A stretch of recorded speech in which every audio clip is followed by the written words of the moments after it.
sin más, vamos a comenzar. Mi presentación es de artrosis de rodilla-cadera, el diagnóstico, tratamiento y paradigmas. Y desde ya, comenzamos con algo un poco polémico. ¿Y por qué diagnóstico? Se podrán estar preguntando. ¿Por qué diagnóstico, Cristóbal? ¿Qué tiene que ver si nosotros somos kinesiólogos, no diagnosticamos a nivel de estructura? Y bueno, a ver, yo justamente como les decía Cristian, yo soy el creador de la página Explicaciones Kinesiología en Instagram, una página que ha pasado por un montón de carreras, incluso de cambios de nombre y tipos de publicación. Siempre el objetivo es contribuir a que la kinesiología sea de primer contacto o tenga un alcance de primera consulta, lo más cercano. Ese es el camino, siento. Por lo mismo vamos a hablar un poquito del tema del diagnóstico de la artrosis de rodilla y cadera, tener ciertos componentes claros, también ciertos componentes polémicos en base a cómo se diagnostica y cómo enseñan a diagnosticar también en las escuelas de medicina justamente la artrosis de rodilla y cadera. Vamos a ir discutiendo un poquito de eso. Evidentemente tiene que ver con el tema de los paradigmas también, ¿sí? Bien, y como para ya comenzar, les dejo esta frase que para mí me marca mucho. La mejor medicina de todas es enseñarle a la gente cómo no necesitarlas.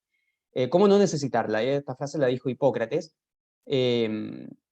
Yo creo, soy un convencido de que si la fisioterapia, la kinesiología, no ayuda a que las personas sean independientes, entonces no es kinesiología. Estamos haciendo cualquier otra cosa que no sea justamente fomentar la independencia de los pacientes. Yo siempre les digo a los pacientes en mi quehacer profesional, es que ojalá no verlos nunca más en ámbitos kinesiológicos.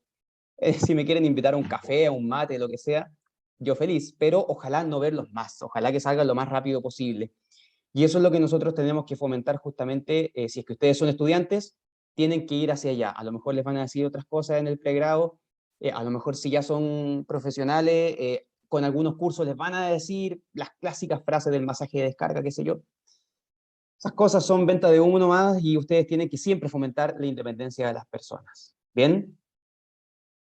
Ya entrándonos en el tema, claro, vamos a introducir justamente cómo se define la artrosis de rodilla-cadera, la artrosis en general, y la podemos definir desde el punto de vista más biológico. Nos vamos a poner bien estructuralista, algo que nosotros ahí estamos como tratando de luchar de que no seamos tan así, pero bueno, tenemos que hacerlo también, no podemos ser negacionistas con los temas. Y es que se define como un complejo fisiopatológico. ¿Qué quiere decir un complejo? Asimismo, cuando en el pregrado nos enseñan el complejo muscular del cuádriceps, por ejemplo, que está compuesto por 4 músculos, esto también es un complejo porque no solamente se altera lo que sería, o se altera la composición del cartílago, sino que también podríamos incluir menisco, ligamento, hueso subcondral e incluso tejido muscular, ¿bien? Que comienza con una fase de degeneración molecular. No es nada más que un metabolismo normal del tejido. ¿Bien? Y este metabolismo normal del tejido lo que desencadenaría sería posterior el daño anatómico y o fisiológico, que es básicamente lo que nosotros encontraríamos en una radiografía, quizás, por la presencia de osteofitos, de una esclerosis subcondral, que sería la disminución del espacio articular, o a lo mejor clínicamente lo que nosotros podríamos encontrar como una inflamación, ¿bien? Recordando que la inflamación tiene los 5 puntos cardinales, que es el rubor, la temperatura, la tumefacción, el dolor y la impotencia funcional, ¿sí? De hecho, eso lo describe muy claro el libro de Guyton de medicina, fisiología médica, ¿bien? Entonces, básicamente, un complejo patofisiológico. No es solamente el cartílago, desde ya descartamos que la artrosis sea, de hecho lo definen en el pregrado como el desgaste irregular del cartílago articular. Y esa es una definición bastante antigua en realidad, una definición muy mecanicista y es más bien un complejo patofisiológico que incluso tiene hasta cambios neurológicos, ya los vamos a ver. Todo esto desencadena, según la referencia, en una pérdida de la función. Y yo aquí lo coloco en pregunta, o sea, ¿efectivamente genera una alteración de la función todo esto? Y la respuesta es un gran depende, como muchas cosas en kinesiología. No siempre va a generar una pérdida de la función, entendamos que la pérdida de la función nosotros la veríamos desde el punto de vista más clínico, que algo más estructural. Toda esta definición que dijimos es más bien estructural y la pérdida de la función quizás la podríamos ver cuando la persona ya no puede subir escaleras, o le cuesta subir escaleras, le cuesta agacharse, o le cuesta hacer sentadillas en algún deporte. etcétera. Bien, la definición del libro como tal es que esto desencadena pérdida de la función, pero entendiendo que hay personas que tienen este cambio estructural, tienen este cambio molecular y no presentan este dolor, no presentan esta alteración de la función, no se dan ni cuenta hasta que de casualidad le hicieron una radiografía de rodilla, de cadera, y encontraron que tenía osteofitos a nivel del platillo tibial. Entonces, ojo con eso, ojo con las referencias también. Siempre recuerden, cuestionen todo. Bien, a lo mejor no siempre nos vamos a encontrar con esta pérdida de la función. Bien. Ahora, ¿qué factores influyen en el desarrollo de la osteoartritis de rodilla o cadera? Evidentemente los estilos de vida. ¿Ya? Aquí hay sí, es algo que está en discusión, pero discusión en cierto punto. Este estudio que está referenciado nos define que los estilos de vida son importantes debido a que encontraron la gente que tenía mayor IMC, presentaba mayor riesgo de tener artrosis de rodilla o cadera, incluso de rodilla, es más el riesgo. Sin embargo, sabemos también que el IMC es una medida muy, muy antigua que tiene muy poco sustento en la evidencia científica. Sinceramente, yo no sé qué nutricionista podría utilizar aún el IMC, pero bueno, hay kinesiólogos que todavía utilizan ciertos paradigmas en realidad, que no me extrañaría quizás que alguna nutricionista también utilizara el IMC. Sin embargo, es una correlación que se encuentra. Entendamos que correlación no es causalidad, ¿sí? Y con respecto a los estilos de vida, vamos a hablar algo más adelante, así que ténganlo aquí en consideración. La genética, efectivamente, si es que las personas que, por ejemplo, presentan displasia de cadera, tienen mayor riesgo de presentar también artrosis de cadera. Un trauma articular previo, otra cosa que también está en bastante discusión. Hay evidencia científica que acredita que las personas que tienen la ruptura del ligamento cruzado anterior, por ejemplo, tienen mayor riesgo de padecer artrosis de rodilla. Sin embargo, también hay evidencia científica que nos define que no hay claridad con respecto a ese tema, ¿bien? O que falta en realidad. Sin embargo, pasa algo aquí muy interesante que se denomina la disrupción proprioceptiva. Eso es una alteración a nivel neurológica que se produce, de hecho, sobre todo en las lesiones del ligamento cruzado anterior. Lo que ocurre es un cambio a nivel neurológico. Ya empezamos a cambiar el paradigma estructural de que si el ligamento cruzado anterior se rompió y tiene que venir el cirujano a operarlo porque si no va a desarrollar artrosis, y ahí el cirujano también aprovecha de sacar el menisco porque y hacer el reemplazo total y vamos facturando. La verdad es que esto no es así, es más bien un cambio a nivel neurológico que se podría producir. Bien, este cambio neurológico se denomina la disrupción o alteración proprioceptiva y es porque los receptores, los mecanorreceptores a nivel del ligamento generan un input alterado hacia el sistema nervioso central, lo que podría producir una reorganización a nivel del córtex motor primario e incluso a nivel del córtex córtex somatosensorial primario. Bien, es más bien por este camino que va el tema del trauma articular previo más que un tema estructural, ¿sí? El sexo en realidad es porque se ha encontrado más en mujeres que en hombres, ¿bien? Y la edad está ahí, de hecho se ve muy poquito el color. En la edad ya entramos en un tema que ahí es donde nosotros no tenemos mucho que aportar. Es más bien que la artrosis, podríamos definirla también desde el punto de vista funcional como cambios asociados a la edad, entendiendo que el cartílago sobre todo, a pesar de que hay evidencia científica también que está cada vez alargando más la edad, deja de funcionar como funcionaba cuando éramos más jóvenes, ¿sí?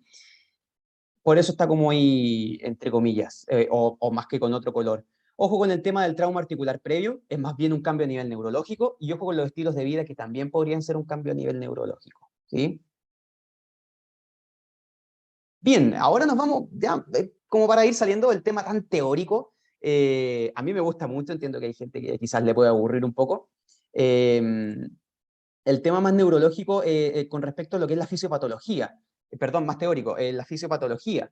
Este estudio justamente nos define que, ahí sí, nos define que la fisiopatología va más por la biomecánica, ¿bien? De hecho, describe, muy mecanicista, que cuando hay un valgo de rodilla se produce carga en cierta zona del menisco del cartílago y cuando hay un varo de rodilla se produce la carga en otro lado, ¿sí?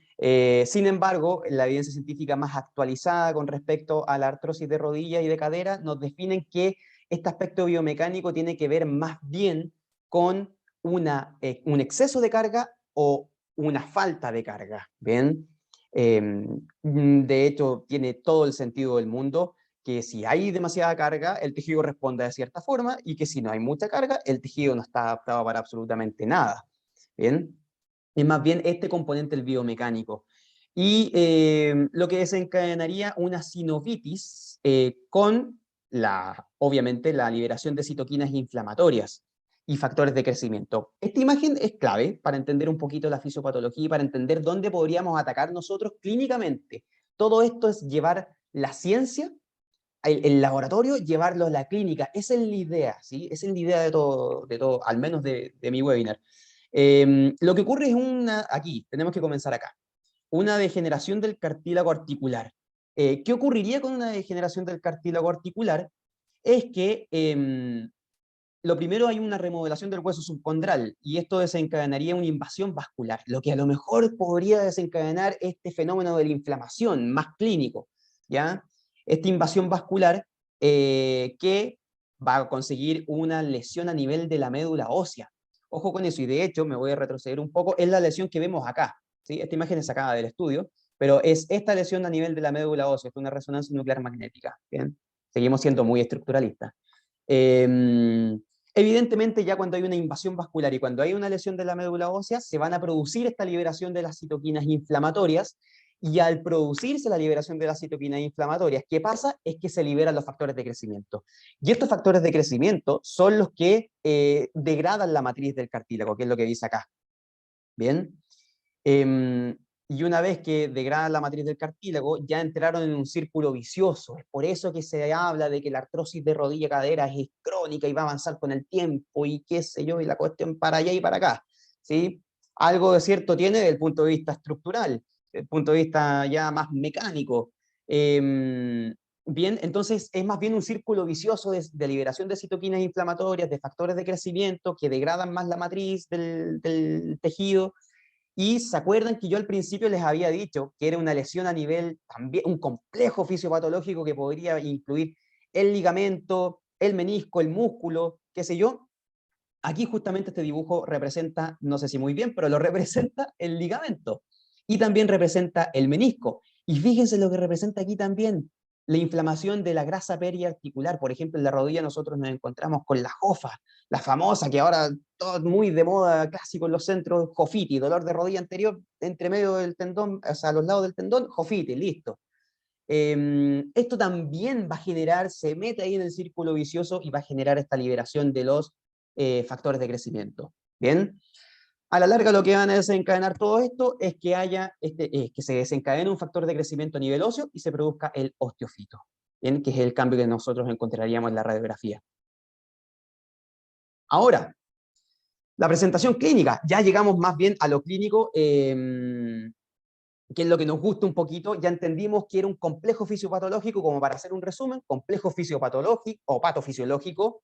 Empieza con una degeneración molecular que luego desencadenaría una alteración anatómica y o fisiológica, que la vamos a ver ahora justamente en una presentación clínica. Básicamente, la artrosis de cadera o rodilla se presenta con dos síntomas, que es la rigidez y el dolor. Bien, que lo describe la teoría, de hecho muchas guías clínicas lo siguen, y en el pregrado de kinesiología lo describen como que empeora con el tiempo. Y esto yo lo dejaría muy, muy en duda, o más bien yo no tanto, sino que este estudio publicado en JAMA el año pasado, el 2021, nos describe que no siempre empeora con el tiempo, que 6 de 10 pacientes tienden a mejorar incluso la sintomatología por una cosa lógica, por una línea de la enfermedad, de la patología, de la condición, más que de la patología. De hecho, con la educación respectiva, tiende a mejorar sola incluso. Bien, entonces, ¿realmente empeora con el tiempo? ¿Debemos ser tan tajantes al decir es que la artrosis empeora con el tiempo, y lo único, y clásico en el pregrado, que te enseñan que lo único que hay que hacer en la artrosis es enlentecer la curva del avance de la patología? Y a lo mejor no es tan así, a lo mejor no es tan así. Va a depender, en algunas personas si va a empeorar con el tiempo, va a depender también de un montón de cosas, tal como lo mencionamos, de la genética, de los hábitos, de si es que ha tenido lesiones articulares previas, de a lo mejor la edad, del sexo también podría influir. De hecho, algunos estudios mencionan también la etnia. Bien, entonces, desde ya, otro paradigma es entender que empeora con el tiempo, estamos ahí, no sabemos muy bien, ¿sí? Y ahora nos vamos al diagnóstico. ¿Ahí qué tiene que ver los kinesiólogos con el diagnóstico y todo el tema? Una lucha que tenemos eterna. Lo principal es entender que en el pregrado y en las escuelas de medicina se enseña que si es que hay algún estudiante de medicina o algún médico en el webinar, va a entender lo que digo porque justamente se enseña que el diagnóstico radiográfico, bajo los criterios de Kellgren-Lawrence, que es 4 estadios. El primer estadio es la radiografía en ausencia de osteofitos. El segundo estadio son osteofitos que están por ahí. No recuerdo específicamente el nombre del osteofito, pero bueno, el tercer paso era osteofitos ya derechamente confirmados, y el cuarto paso es osteofitos más la esclerosis subcondral, que es como lo que podríamos ver acá quizás. En base a eso se diagnostica la artrosis y en base a eso se establece el tratamiento. Ahora, utilizamos resonancia nuclear magnética y ecografía. Bueno, la ecografía hay un dato ahí, en Europa se utiliza mucho para el diagnóstico de la artrosis. ¿Por qué? Porque es más rápida. Sin embargo, si vamos a diagnosticar la severidad, y eso es lo que vamos a hablar ahora, la severidad es la radiografía del gol estándar. Y la resonancia nuclear magnética, ¿es importante o no? Va a depender de la evaluación clínica. ¿Por qué? Porque si nosotros encontramos alguna bandera roja, hay que ir a descartarla con la resonancia nuclear magnética. ¿Bien? Nosotros, kinesiólogos, aspirantes a hacer primer contacto, hicimos la evaluación, llegó tu paciente, la persona con un diagnóstico de artrosis de rodilla, el médico le dijo que a lo mejor se tenía que operar, y nosotros le hicimos la evaluación clínica y encontramos que a lo mejor podría haber algo extraño ahí, alguna bandera roja. ¿Qué vamos a hacer nosotros? Como muy responsables profesionales, vamos a comunicarnos con el médico y decirle al paciente, ¿sabe qué? Yo necesito que usted se haga una resonancia nuclear magnética porque hay que descartar alguna bandera roja. Tumor, alguna lesión en otro tejido blando, etc. ¿Bien? Ojo con lo que les dije de la evaluación clínica, quédense con eso. ¿Bien? Ahora, hay otro método diagnóstico también, que podría ser el tema de la fuerza muscular de cuádriceps, ¿sí? Que podría ser un importante hallazgo, un importante predictor de hallazgo radiográfico. Sin embargo, es bien inespecífico. No es muy que digamos que si la persona tiene debilidad de cuádriceps para tener un hallazgo radiográfico. Sí se han encontrado ciertos resultados interesantes con respecto a eso, que las personas que tenían hallazgos radiográficos tenían una disminución de activación a nivel electromiográfica del cuádriceps. Clínicamente importante, no sé, yo más bien diría que no, porque estamos hablando de electromiografía. Muchas veces eso es más bien a nivel de laboratorio, pero es un dato interesante, ¿por qué no? Ahora, realmente así es el diagnóstico de la artrosis de rodilla, tan estructuralista, tan basado en una radiografía, tan basado en una resonancia, ecografía. La verdad es que no. Como bien les dije, tenemos que tener en cuenta la evaluación clínica, y la evidencia científica actual nos define que el diagnóstico de la artrosis de rodilla y cadera es un diagnóstico clínico. Bien, no se necesita. De hecho, los flujogramas de las guías clínicas actuales nos definen que no se necesita la radiografía para iniciar el tratamiento, ¿bien? Para la artrosis. Entonces, claro, aquí yo les menciono dos paradigmas que nos podrían enseñar en el pregrado, que el diagnóstico sí o sí es radiográfico, necesitamos una radiografía para empezar a tratar la artrosis, y que empeora con el tiempo. Ya sabemos que eso está ahí, que no sabemos muy bien, no es clara la evidencia científica con respecto a eso, y que el diagnóstico sí o sí es clínico. Ahora, ¿para qué necesitamos la radiografía? Efectivamente, para ver la severidad de la condición. Si nosotros tenemos un criterio, por ejemplo, de Kellgren-Lawrence en tipo 4, por ejemplo, ahí evidentemente la persona va a necesitar quizás, o tiene que saber que las guías clínicas recomiendan la cirugía. ¿Bien? Si ella toma la opción o no, ahí es decisión de la persona, ¿bien? Pero entender que el diagnóstico es clínico. ¿Cómo clínico? Ya lo habíamos hablado, con esta rigidez, con este dolor. Ahora, ¿rigidez qué tipo?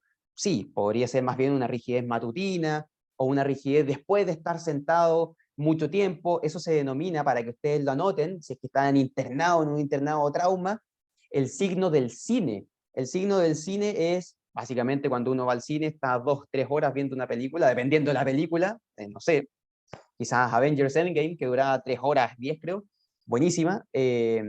Claro, después uno se para yo, como que le duele la rodilla, y eso se denomina el signo del cine, muy común, muy clásico en las personas con artrosis de rodilla o cadera, e incluso post cirugía. Sí, hay cierto porcentaje, creo que es un 20, entre 20 y 30% de los que quedan con ese signo del cine como recidivante post cirugía. Bien. Ahora, dijimos que, entonces, como para hacer un resumen, dijimos que el diagnóstico es clínico, en base a rigidez y en base a dolor.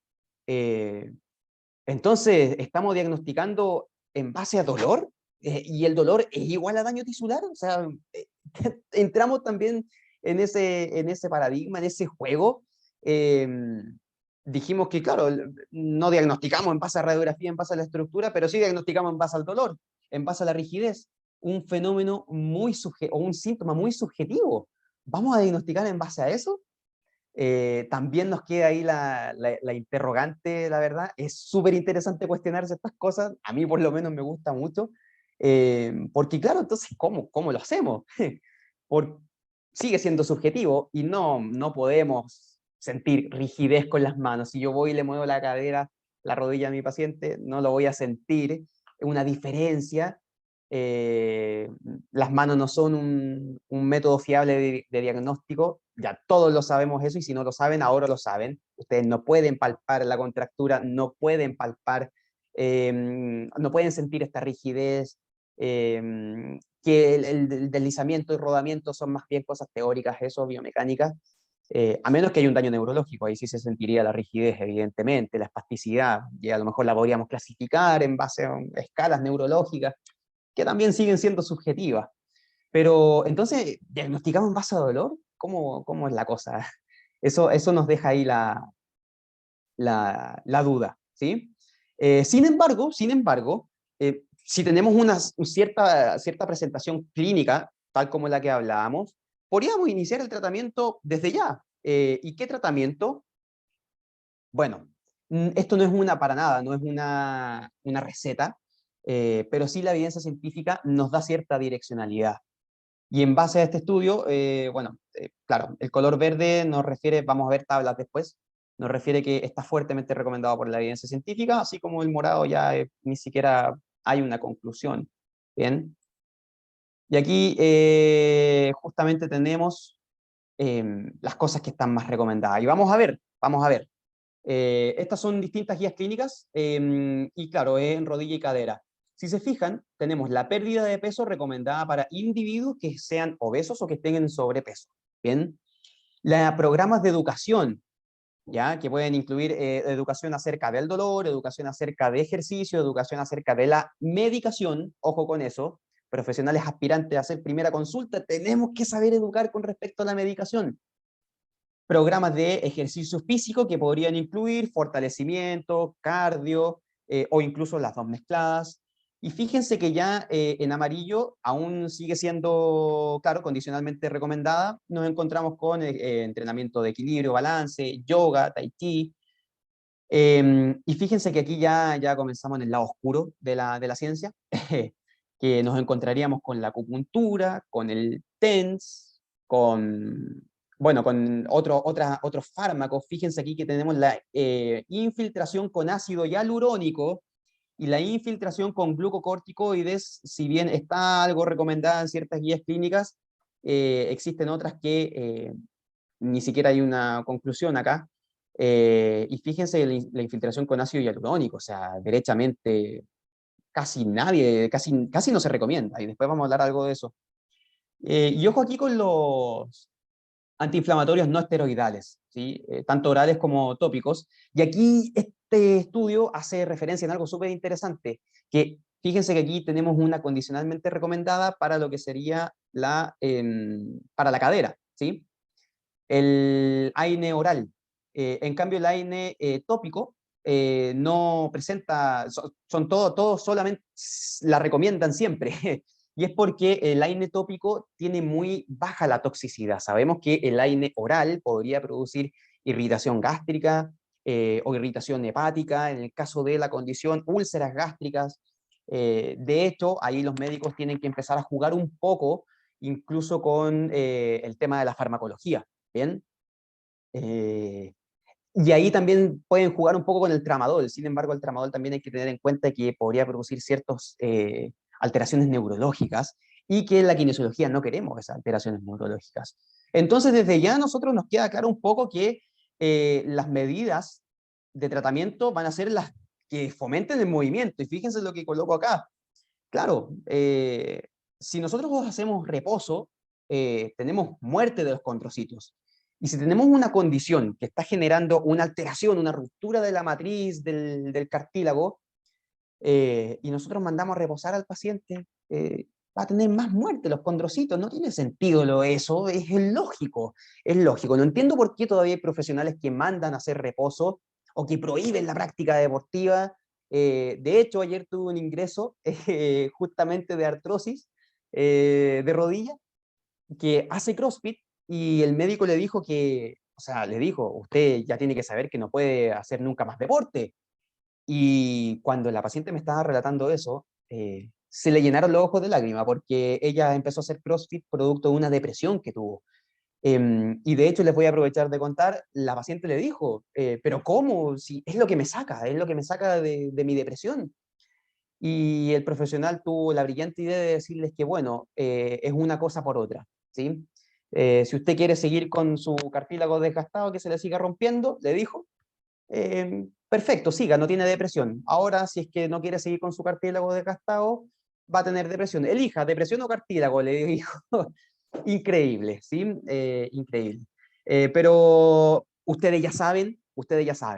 Ya tenemos claros los paradigmas que entonces es un complejo patofisiológico, ya no es solamente el tema del concepto del cartílago articular, el diagnóstico es clínico, puede ser estructural también, en base a radiografía, la severidad, todo lo que quieran, pero el diagnóstico es principalmente clínico, por eso podemos iniciar el tratamiento con kinesiología lo más rápido posible, ¿sí? Lo más rápido posible para evitar ciertas alteraciones neurológicas que se podrían producir, ¿bien? Y que los factores que influyen van a ser los traumas articulares previos con la salvedad que les dije, que es más bien una alteración a nivel proprioceptiva, que está ahí en veremos, ¿sí? Los hábitos, también con la salvedad que les dije del IMC, lo que mencionaba el estudio, pero que ya lo vamos a hablar más bien en detalle, y el sexo, porque se ha encontrado más en mujeres, nada más que por eso, y la genética y la edad, ¿sí? Que podrían ser factores que influyen. Ahora, ojo, esos son factores que influyen en la alteración estructural. Tenemos también un millón de factores que influyen con respecto al dolor. Y eso es otro tema, eso es otra esfera que en realidad da básicamente para unos 10 webinars, yo creo, más o menos, de unas 2 horas para hablar de dolor, ¿sí? Bien. Entonces, yo creo que los que me siguen en Instagram vieron este spoiler que yo les publiqué. Una buena evaluación permite un buen tratamiento, y un buen tratamiento permite movimiento.